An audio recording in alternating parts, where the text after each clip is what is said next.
now we're going to show a few different things that we can do on our property to prevent having a lot of excess nutrients running down our watershed. So at first we had fertilizer being put down.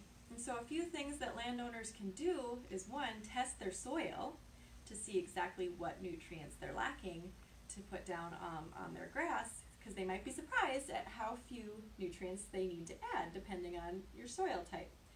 Or folks could plant alternative to grass, so they don't even need to put down any nutrients. So I have a good example here of why that's helpful. Here is a little graphic of prairie grasses and flowers.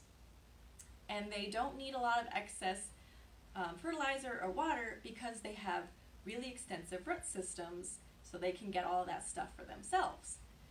And you'll notice over here, this is turf grass. If we can zoom in on that, the root systems of your typical turf grass, Kentucky bluegrass being the common one, their root systems are only 3 to 5 inches deep.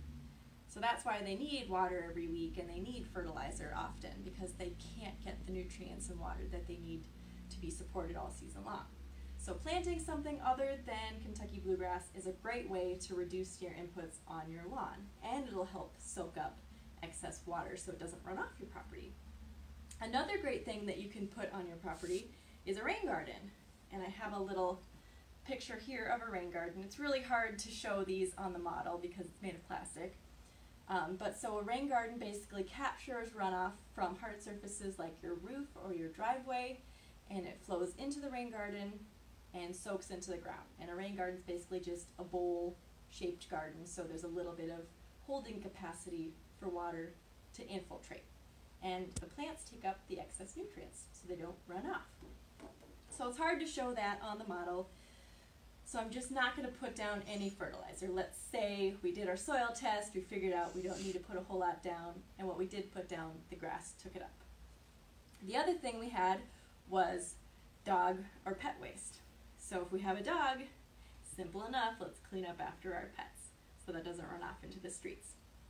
And lastly, we had leaves.